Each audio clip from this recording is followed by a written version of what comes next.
I'm Michael McLaughlin, and you're watching Niagara Pro Tips.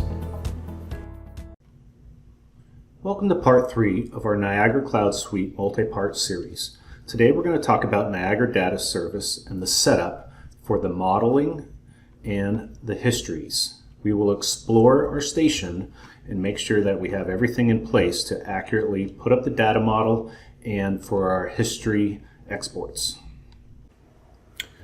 So before we start using the Niagara Data Service, we want to ensure that a couple things have been set up on your station. One of them is your model data, and the other is your histories. So let's start with the model data. So your model data includes tags on your components, both direct, indirect tags, and relations. So I'm going to just quickly look at my tag dictionary service, and as you can see, I have a Niagara Tag Dictionary, a Niagara Cloud Dictionary. Those will be default. I've added the Haystack 3, Haystack 4, as well as my own custom dictionary. So you want to make sure those tags have been applied to your different devices and your components in your station. So let's take a look in my BACnet network where I have a device. I'm going to edit tags.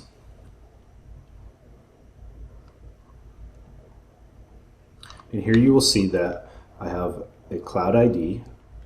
I have GeoCity, GeoState, those are direct, and I have implied tags, both my Haystack and my Niagara tags. That Cloud ID is generated from within inside the Cloud Connection Service. This Cloud ID Manager runs periodically and adds that tag. If you make a lot of changes to your station, you may want to go ahead and run this with the action execute.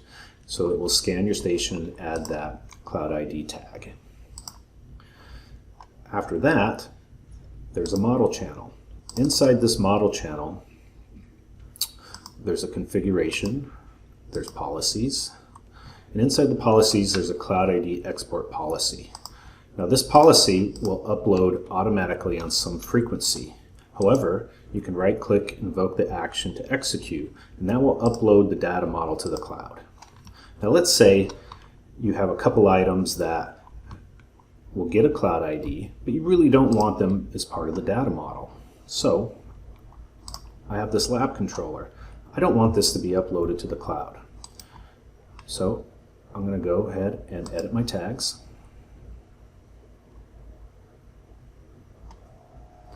I'm going to use the Niagara Cloud Dictionary. I'm going to then use the excluded tag, and I'm going to add this tag. Now, once I add this tag, it will apply to all child objects. So the next time that inside your Cloud Connection Service, your channels, your model, next time that runs, it will then exclude that device and all its child objects. So let's just verify with a point. I'll take this temp point. I'm going to go to Edit Tags.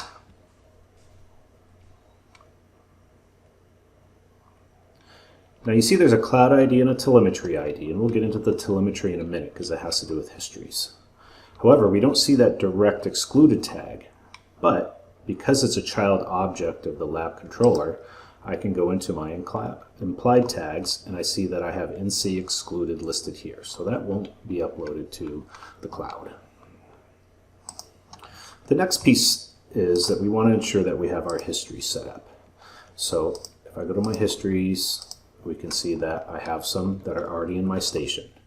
Now it's not going to remove these unless you set it up to do so as an archive service. So whatever's in your station is going to stay in your station, but you want these uploaded to the cloud.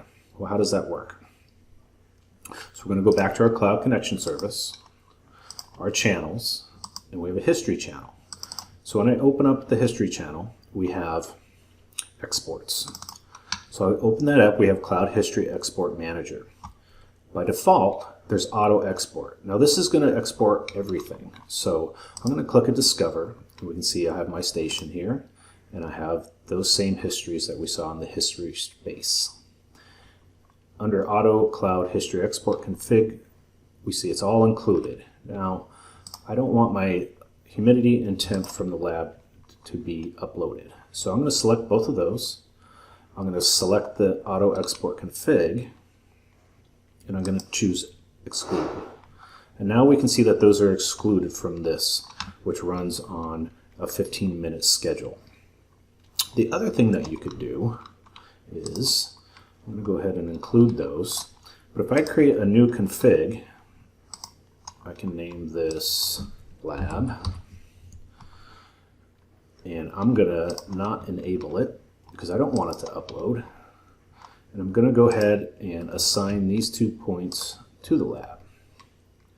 So I'm going to say assign.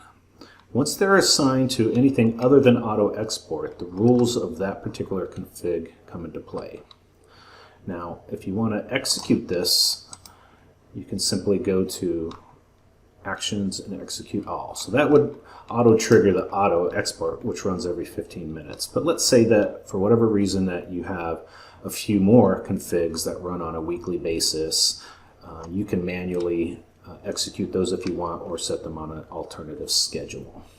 So those are a couple of the things that you are needed to ensure that your data successfully gets to the cloud, both the model data and the history data.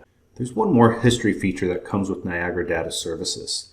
Starting with Niagara 4.11, we implemented a feature called Archive History Providers. Whenever the station has a request for historical data that includes a time range that is no longer available in the station's local history database, it will attempt to retrieve those records using the configured Archive History Providers. This allows the station to keep a limited number of history records while still allowing a user to view older histories in a web chart, history table, analytics query, BQL queries, or other means. Here in the History Services, we'll open this up and you'll find Archive History Providers. Along with the history and data model channels, the Cloud Archive History Provider is automatically added and configured when you install the Cloud Connection service.